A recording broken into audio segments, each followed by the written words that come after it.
I never pick up hitchhikers, not after what happened on Highway 77. People ask me all the time, why don't you ever stop for folks on the side of the road? It's a fair question.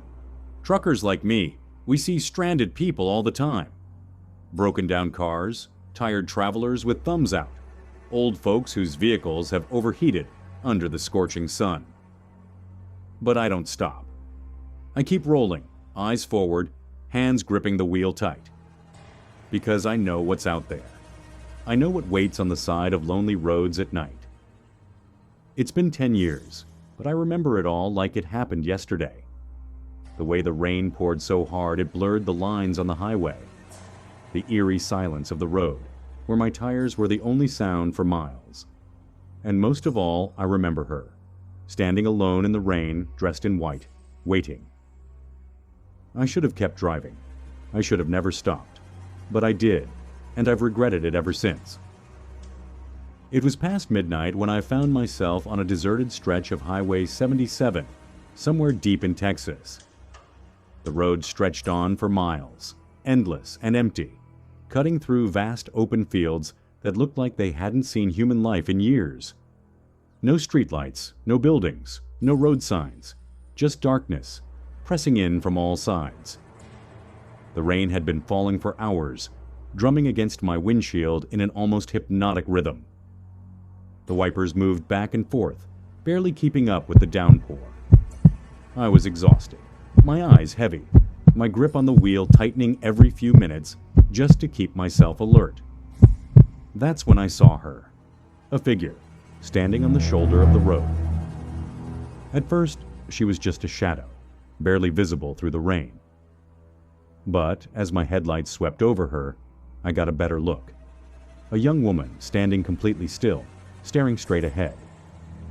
Her long black hair clung to her face, slick and wet, and she was wearing a thin white sundress that was soaked through, sticking to her body like a second skin. But something about her was off. She wasn't shivering, she wasn't moving at all. She was just waiting. Every instinct in my body screamed at me to keep driving.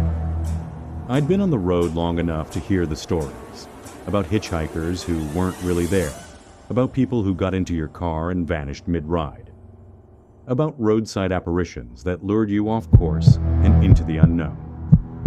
But exhaustion does strange things to a man's judgment. My brain was foggy, sluggish. I wasn't thinking clearly. And before I knew it, my foot was easing off the gas, and my truck was rolling to a slow stop beside her. I leaned over, rolling down the window just a crack. "Miss, are you okay?" She turned her head slowly, too slowly. Her pale face came into view, lips slightly parted, her dark eyes locked onto mine. Then she smiled, a slow, unsettling smile that never reached her eyes. "Can you give me a ride?" she asked, her voice barely above a whisper. I hesitated. Every fiber of my being told me to say no. But my hand was already reaching for the door handle. The moment she climbed inside, the temperature in my cab dropped. I don't mean a slight chill. I mean the air turned freezing, so cold that my breath came out in visible puffs.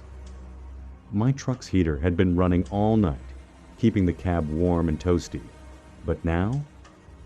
It was like I had stepped into a meat locker. I shivered and cranked the heat. Nothing happened. The girl sat stiffly in the passenger seat, her hands folded neatly in her lap. Her wet dress dripped onto the floor mat, forming a dark puddle beneath her bare feet. "Where are you headed?" I asked, forcing my voice to stay steady. She didn't answer right away.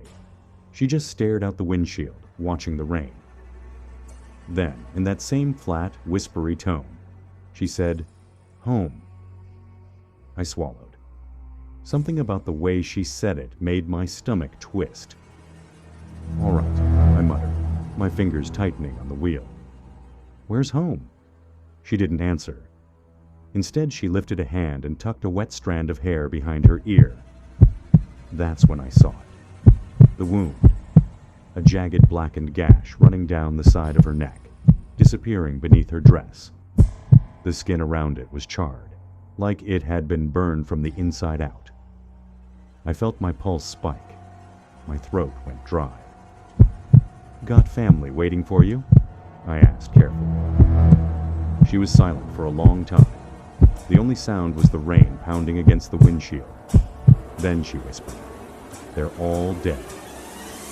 A shiver ran down my spine. I swallowed hard and flicked my eyes to the GPS screen. That's when I noticed something wasn't right. The screen was frozen. The little arrow that marked my position wasn't moving. I checked my phone. No signal. A strange feeling curled in my gut. The headlights caught a road sign ahead. "Welcome to Blackwater." Blackwater? I didn't remember seeing that name on the map. "Miss," I said slowly, "where exactly is home?"